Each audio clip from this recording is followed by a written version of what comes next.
छात्रों की एक कक्षा ने एक परीक्षा दी। 12 छात्रों का औसत अंक 64 है और शेष का 72 है। कक्षा का औसत अंक बताइए। तो 12 छात्र हैं, उनका औसत कितना है? 64 है। औसत का मतलब होता है सब जो 12 छात्र उन सबका अंक 64 64 है। इसका मतलब यह है, मतलब सबके पास समान अंक है। अब बाकी के छात्र कितने बच गए हैं? तो 30 में से 12 छात्र निकाल दो तो पीछे कितने बच गए? 18। और जो 18 छात्र थे उनका औसत कितना दे रखा है? 72। तो इनका 72 है, मतलब जो 18 छात्र हैं उन सबके पास 72 72 अंक है।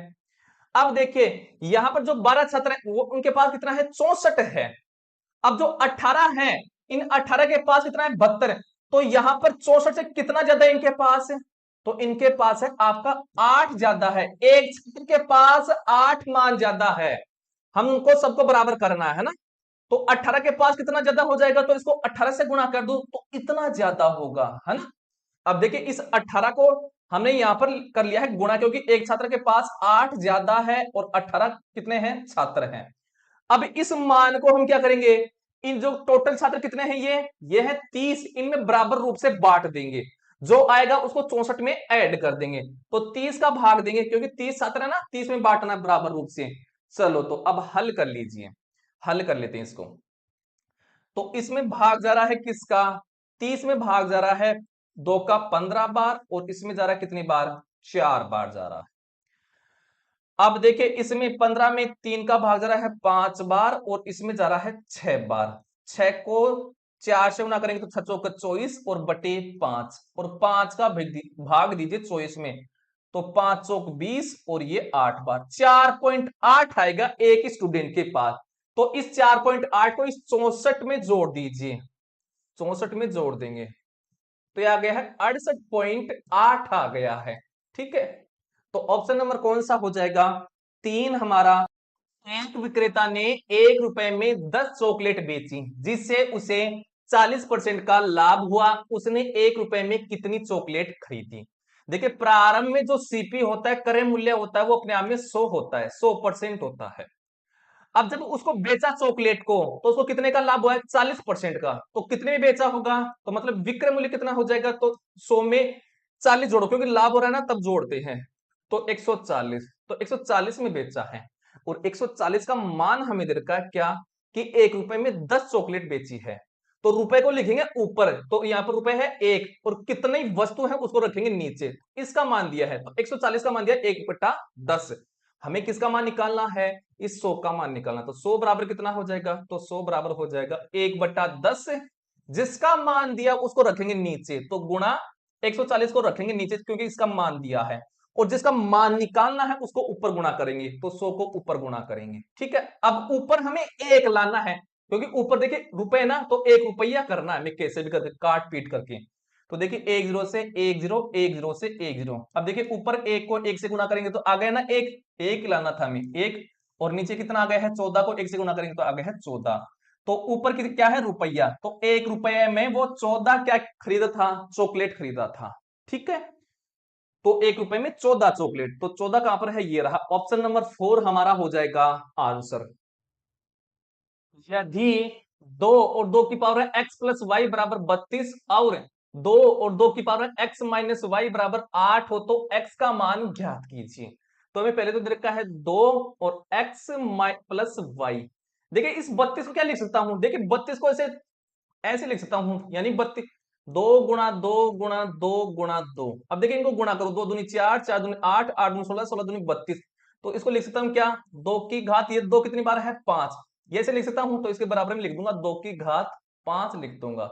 आई होप ये समझ में आ गया होगा। ठीक है, चलिए तो ये हो गया हमारे पास। अब ये कर लेता हूं, अब दूसरे वाले को ले लेता हूं। 2 और इसकी पावर है x माइनस वाई बराबर, इस 8 को क्या लिख सकता हूं? इस 8 को लिख सकता हूं ऐसे 2 गुणा 2 गुणा 2। देखिए गुणा करने पर 2 दूनी 4, 4 दूनी 8। तो बराबर में क्या लिख दूं? 2 है। और ये 2 कितनी बार है? 3 बार। तो ये लिख देंगे इसकी बारंबारता ऊपर इसकी शीर्ष पर। ठीक है, तो यहां पर लिख दूंगा 2 की घात 3 लिख दूंगा। ये बात आपको समझ में आ गई होगी। ठीक है, अब चलिए, अब देखिए यहां पर भी 2 है, यहां पर भी 2 है, मतलब इनका बेस क्या है? समान है। जब बेस समान होता है तो इनकी पावर क्या हो जाती है? बराबर कर देते हैं। मतलब घात जो होती है वो बराबर हो जाती है, तो घात को बराबर कर दो तो इसकी यहां पर घात है, इसकी घात x प्लस वाई, ये बराबर हो जाएगा इसकी घात के बराबर। इसकी घात कितनी है 5, तो 5 हो गया है। ठीक है, अभी यहां पर भी क्या है, दोनों का बेस बराबर है, आधार बराबर है, तो इनकी क्या हो जाएंगी, घात बराबर हो जाएंगी। तो इसकी घात कितनी हो गई है x माइनस वाई, तो इसके नीचे लिख दो x माइनस वाई, और बराबर इसकी घात कितनी है 3, तो 3 यहां पर लिख देंगे। ठीक है, अब इनको जोड़ लेंगे, तो देखिए ये y y तो कट गया क्योंकि ये माइनस है और प्लस है, तब कट गया है। अब इस तरफ x को जोड़ लो तो 2x, और बराबर कितना हो गया है, इस तरफ 8 हो गया। 2 का भाग इस तरफ कितने बार गया है, 4 बार, तो x का मान तो कितना आ गया है, 4 आ गया है। ठीक, तो x बराबर 4 आ गया, जो कि ऑप्शन नंबर 4 हो जाएगा आंसर। 40 का 95%, 45 के 4/5 से कितना अधिक है। तो एक बार हम निकाले थे 95%, तो 95 और परसेंटेज का साइन हटाते ही बटे में 100, और किस संख्या का निकालना है 40 का, तो ऊपर 40 लिख देंगे। एक जीरो से एक जीरो कट गया है, 2 का भाग इसमें जा रहा है 2 बार, और इसमें जा रहा है 5 बार। 5 का भाग इस 95 जा रहा है 19 बार, और 19 को 2 से गुणा करेंगे तो आ गया 38। तो 95% हमने निकाल लिया, 40 का हुआ है 38। अब हम निकाल लेते हैं क्या 4/5, वो किसका निकालेंगे 45 का, तो इंटू 45। 5 का भाग 45 में गया है 9 बार, और 9 चौके 36 से, तो ये 38 है, ये इस 36 से कितना अधिक है, देखिए तो क्या कर लेंगे 38 में 36 निकाल देंगे, तो कितना अधिक है 2 अधिक है, जो कि ऑप्शन नंबर कौन सा हो गया है, 2 ही हमारा आंसर हो गया है। एक चुनाव में दो उम्मीदवार ए और बी चुनाव लड़ रहे हैं। उम्मीदवार ए को उम्मीदवार बी से 20% अधिक वोट मिले यदि ढाले गए कुल वोटों की संख्या 11,000 है और सभी वोट वैध थे, तो उम्मीदवार बी को कितने वोट मिले हैं। चलो, तो सबसे पहले हम 20% को हल करेंगे, तो 20 और परसेंटेज का साइन हटाते ही बट्टे में 100 आता है, और 20 के पार्टी से हल होकर गया है 1/5। ठीक है, अब देखिए तुलना किससे की जा रही है, ए की तुलना बी से, तो जिससे तुलना की जाती है वो नीचे मान होता है, तो बी का मान यहां पर कितना है 5 है, तो ए है और बी है, तो बी का मान कितना है 5। अब ऊपर वाला मान कमी और वृद्धि को बताता है, क्वेश्चन में क्या बोला है अधिक है, तो जो ए का मान है ये बी से एक अधिक है, तो अगर बी का मान 5 है तो ए का मान कितना हो जाएगा, तो 5 में ये एक जोड़ दो 6 हो जाएगा, तो ए का मान 6 हो गया है। हमें क्या बोला है, टोटल वोट पड़े हैं 11,000 वोट पड़े हैं। ठीक है, और दोनों को इस अनुपात में वोट मिला है 6:5, तो इस अनुपात को जोड़िए 6 और 5 11, 11 का भाग दीजिए, मतलब इस 11,000 वोटों को 11 भागों में बांटा गया है। चलो, तो कितना आया है 1,000 आ गया है, मतलब एक भाग का मान कितना आया है 1,000 आया है। हमें क्या पता करना है बी के वोट, तो बी को कितना मिले हैं 5 भाग मिले हैं, तो 5 भाग का मान निकालेंगे कितना हो जाएगा, तो इसको किससे गुणा कर देंगे, इस 1000 से गुणा कर देंगे, क्योंकि एक भाग का मान 1000 है ना, तो 5 भाग का मान कितना हो जाएगा 5,000 हो जाएगा, जो कि ऑप्शन नंबर कौन सा हो गया है, पहला ही हमारा हो गया।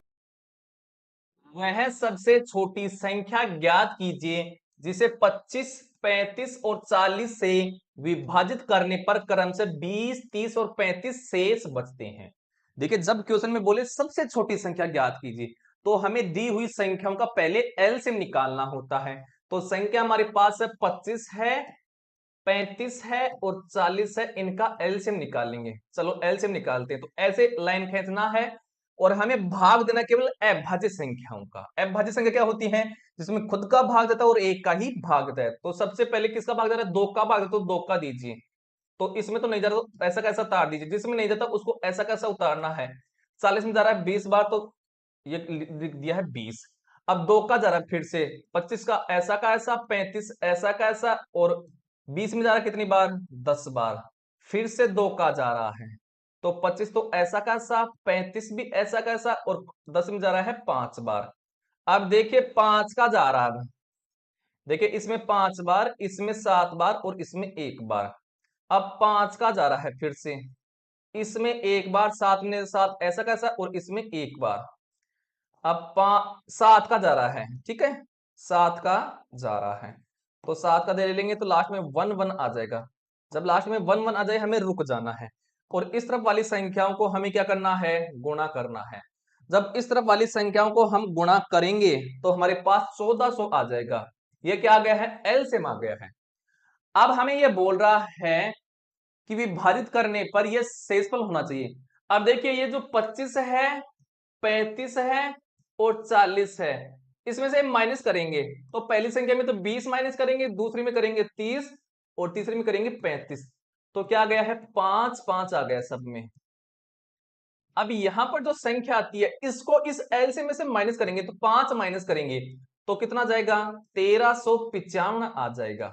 ठीक है, तो ऑप्शन नंबर कौन सा हो गया है, पहला ही हमारा आंसर हो गया है। शुक्रवार को एक प्रदर्शनी देखने 1540 लोग आए, जबकि शनिवार को 1785 लोग आए। शुक्रवार को प्रदर्शनी देखने आने वालों की तुलना में शनिवार को प्रदर्शनी देखने आने वाले लोगों की संख्या में प्रतिशत वृद्धि हमें पता करनी है। तो शनिवार को जो लोग आए थे वो कितने आए थे, वो आए थे आपके 1785 लोग आए थे।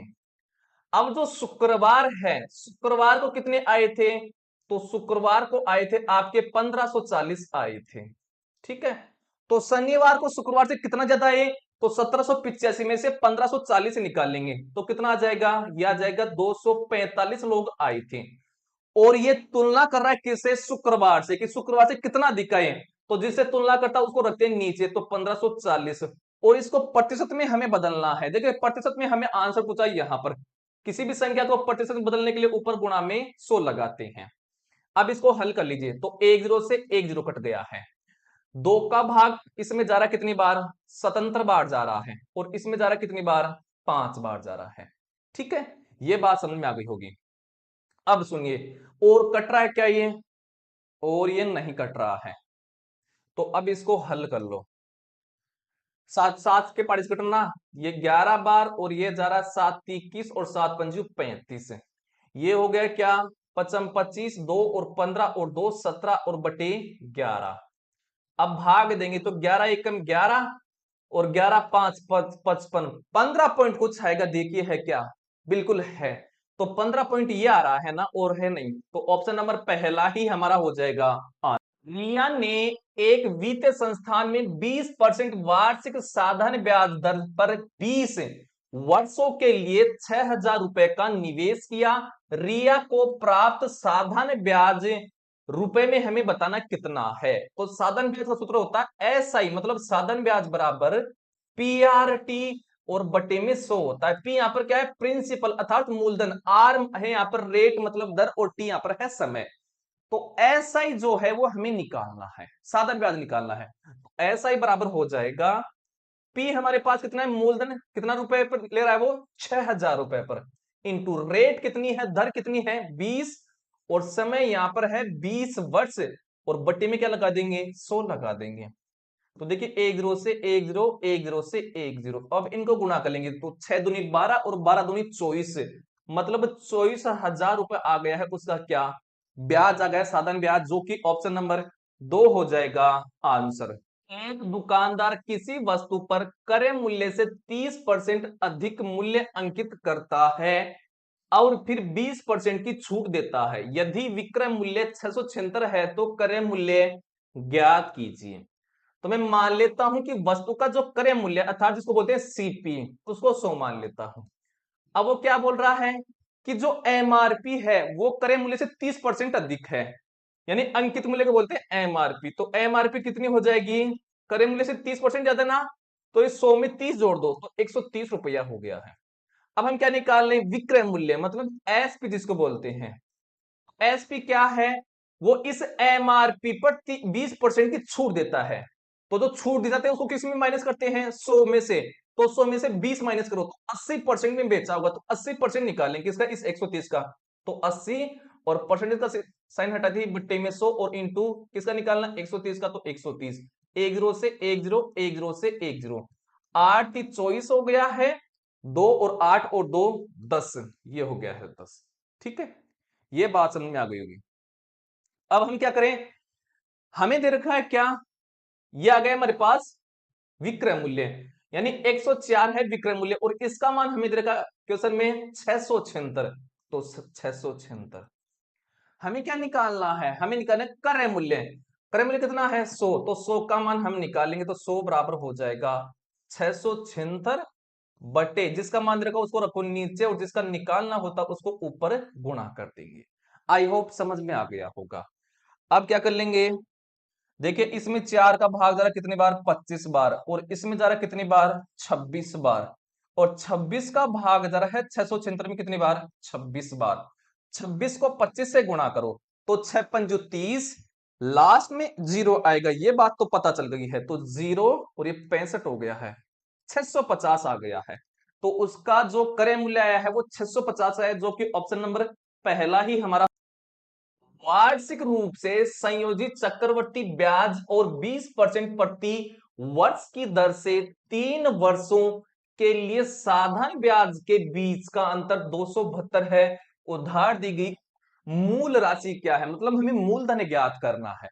तो सबसे पहले हम इस 20% को हल करेंगे, तो 20 और परसेंटेज का साइन हटाते ही बटे में 100 आ गया है। अब देखिए 1 0 से 1 0 2 के पार्टी से हल होकर आ जाएगा 1/5। तो नीचे जो क्या है संख्या है उसको लेंगे और उसका क्या करेंगे, समय कितना दे रखा है यहाँ पर 3 वर्ष, तो 3 है उसको क्या ले लेंगे पावर के रूप में, तो ये कर दिया पावर के रूप में, ठीक है। अब 5 का क्यूब करेंगे कितना हो जाएगा 125। अब जो ये 125 है इसको क्या मान लेंगे हम, मूलधन मान लेंगे। और कितने वर्षों के लिए हमें पूछ रहा है, वो ब्याज 3 वर्षों के लिए, जितने वर्षों के लिए पूछे उतना हमें ऐसे लाइन खींच देना है, ठीक है। अब देखिए इस 20% को हमने हल किया कितना है 1/5, ये लिख देंगे 1/5 इन लाइनों के ऊपर, 1/5 जितनी लाइन है उनके ऊपर, ठीक है। अब पहली साल है, ये जो पहला डंडा है इस ये 1/5 निकालेंगे किसका 125 का, तो कैसे निकालेंगे ऐसे 1/5 इंटू 125, तो देखिए 5 का भाग कितनी बार गया है 25 बार, तो आ गया है 25। तो यार यहां पर भी 25 आ जाएगा, यहां पर भी 25 और यहां पर भी 25, क्योंकि तीनों लाइनों पर हमें निकालना 1/5 1/5, ठीक है। अब देखिए यहां पर एक इस 25 पर यहां पर ब्याज लगेगा कितना 1/5, तो इस 25 का 1/5 निकालेंगे तो कितना आएगा 5 आ जाएगा, ठीक है। फिर देखिए इसका यहां पर भी ब्याज लगेगा कितना 1/5 तीसरी साल, तो 1/5 निकालेंगे इस 25 का तो कितना आएगा 5 ही आएगा, ठीक है। आई होप समझ में आ गया, इस 25 का काम हो चुका है। अब देखिए इस 25 पर यहां पर ब्याज लगेगा कितना 1/5, तो 1/5 निकालेंगे इसका तो 5 ही आ जाएगा, इसका काम होगा इस 25 का। अब देखिए इस 5 पर यहां पर ब्याज लगेगा कितना 1/5, तो 1/5 निकालेंगे 5 का तो कितना आ जाएगा 1 आ जाएगा, ठीक है। आई होप समझ में आ गया होगा।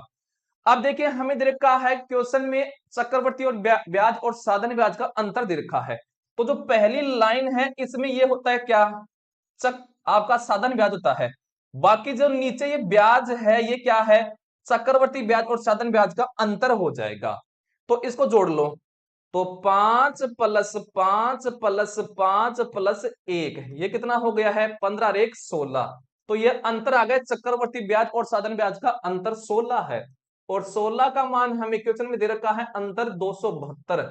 हमें क्या निकालना है मूल राशि, मूल राशि हमने कितनी मानी थी 125, तो 125 का मान हम निकालेंगे तो 125 बराबर हो जाएगा 272, जिसका मान रखा उसको रखेंगे नीचे इंटू 125।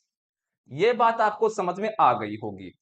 अब हम क्या करेंगे भाग देंगे किसका 16 का 272 में, तो देखिए 16 में 4 का भाग रहा है 4 बार, और इसमें जा रहा है क्या 6 बार जा रहा है, और फिर 8 बार। अब 4 का भाग इसमें जा रहा है 4 एकम 4 और 4 संता 28 17 बार। 17 को 125 से गुणा करेंगे तो 7 पंजू 35, लास्ट में 5 आ गया है, फिर आ जाएगा 2 और फिर ये 21 हो गया है, 2125 आएगा। तो वो राशि आ गई हमारे पास का 2125, जो कि ऑप्शन नंबर 4 हमारा हो जाएगा आंसर। फर्नीचर की 3 वस्तुओं का औसत मूल्य जो है वो 5055 है, यदि उनकी कीमतों का अनुपात 3:5:7 है तो सबसे सस्ती वस्तु का मूल्य क्या हुआ। तो 3 वस्तु हैं, पहली अनुपात दूसरी और अनुपात तीसरी। पहली का अनुपात रखा है 3, दूसरी का रखा है 5 और तीसरी का रखा है 7। देखो तो तीनों जो वस्तु हैं उनका जो औसत मूल्य है औसत मूल्य कितना है 5055। औसत का मतलब होता है तीनों वस्तु हैं उनका 5055 मूल्य सबका है, ये है ना, बराबर बराबर है। तो मैं कुल निकालूंगा तो 3 से गुणा कर दूंगा, ठीक है, तो 3 से गुणा कर दे तो ये आ गया 3 वस्तु का कुल मूल्य, ठीक है। अब जो ये अनुपात है 3, 5 और 7, इनको ऐड कर लेंगे तो 7 और 5 12, 12 और 3 कितना हो गया 15। ये 15 का भाग इसमें दे देंगे, तो 3 का भाग कितनी बार गया है 5 बार, और 5 का भाग इसमें गया है 1011 बार। तो एक भाग का मान कितना आया है 1011 आ गया है, ठीक है। हमें क्या बताना है, सबसे सस्ती वस्तु का मूल्य अनुपात में सबसे कम मान किसका है, इसका मान है, तो इसका मान निकाल लेंगे। तो एक भाग का मान 1011 आया है, तो मैं 3 भाग का मान निकाल लूं तो इसको क्या कर दूंगा 1011 से गुणा कर दूंगा, तो ये कितना आ जाएगा 3033 आ जाएगा, जो कि ऑप्शन नंबर 4 हमारा हो गया है आंसर। प्रथम 20 प्राकृतिक संख्याओं के वर्गों का औसत निकालूं।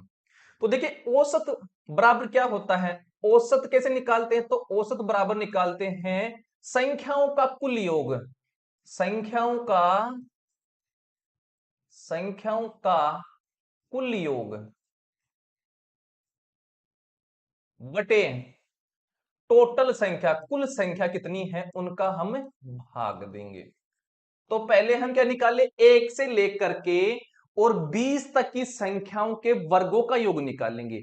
तो देखिए वर्गों का योग निकालने का सूत्र क्या होता है, वो होता है n गुणा n प्लस 1 गुणा 2n प्लस 1 और बटे होता है 6, क्या होता है 6 होता है, ठीक है।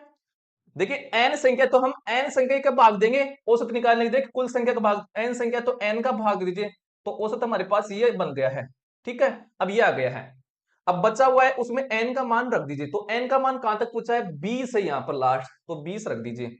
तो ये लीजिए 20 एक 21 गुणा, फिर 20 दूनी 40, 40 एक 41 और बटे हो जाएगा 6 हो जाएगा। अब इसको हम क्या कर लेंगे गुणा कर लेंगे, 21 को 41 से गुणा करो, तो 21 को 41 से गुणा करेंगे तो ये हो गया है 1 और ये हो गया है 6 और ये हो गया है 8 और बटे में 6 हो गया है।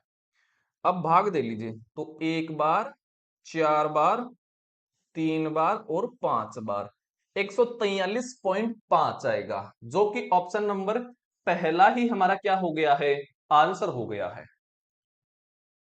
5 सदस्यों वाले एक परिवार का औसत वजन किलोग्राम में हमें रखा है, क्या होगा औसत वजन अभी ज्ञात करना है, जिसका वजन 40 किलोग्राम 49 56 किलोग्राम 64 और 35 किलोग्राम है। तो देखिए औसत वजन कैसे निकालेंगे, औसत औसत हम निकालते हैं, हमें क्या निकालना है औसत वजन।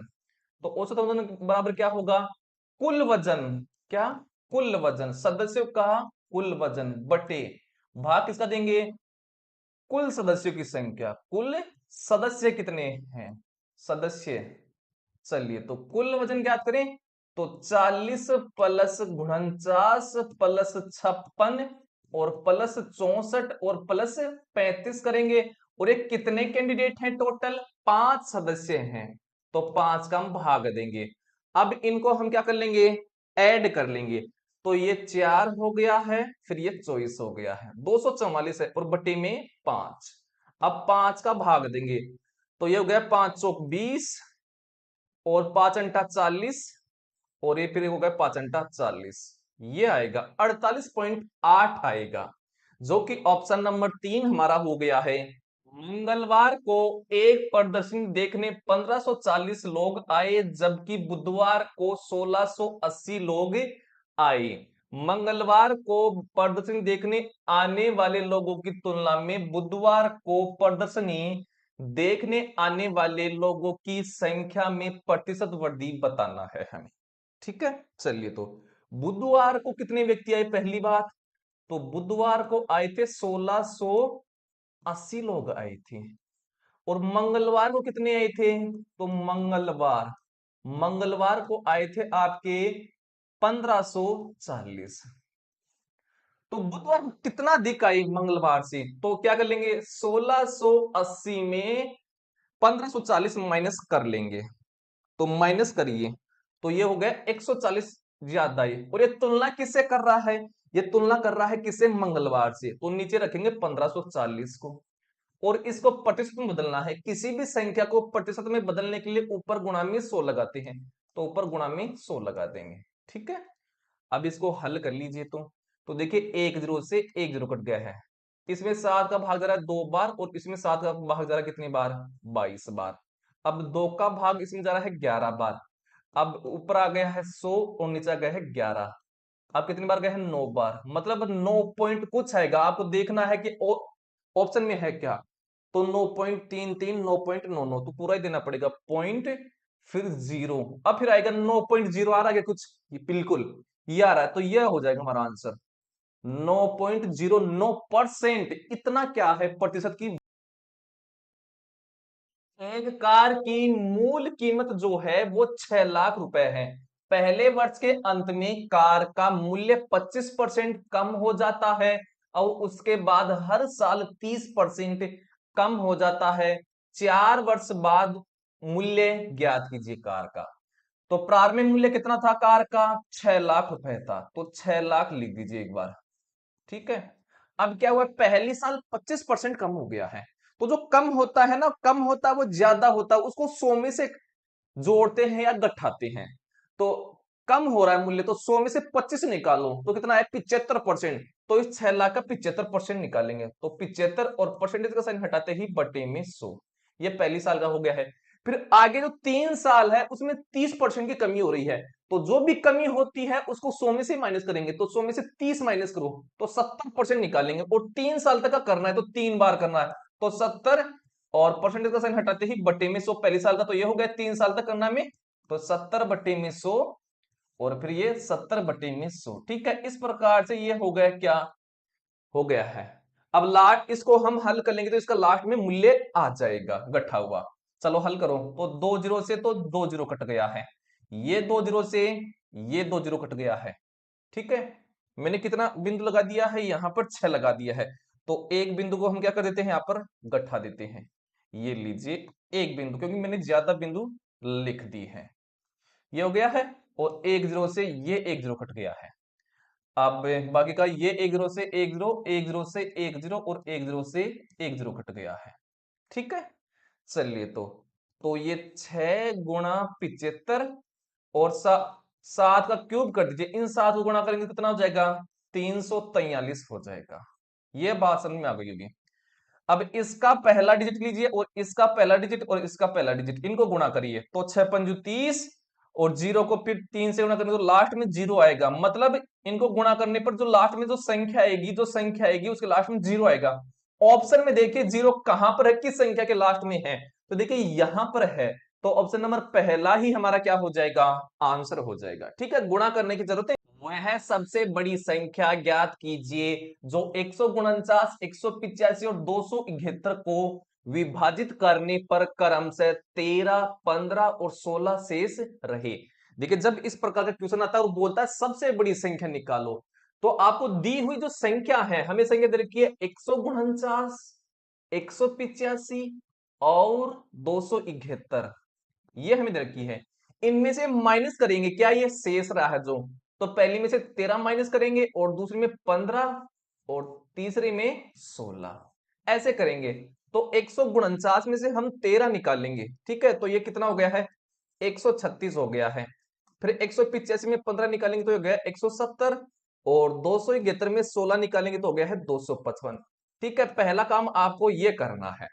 अब क्या करेंगे? 136 है, और 170 है, और फिर 255 है, ये ऐसे लिख लेंगे।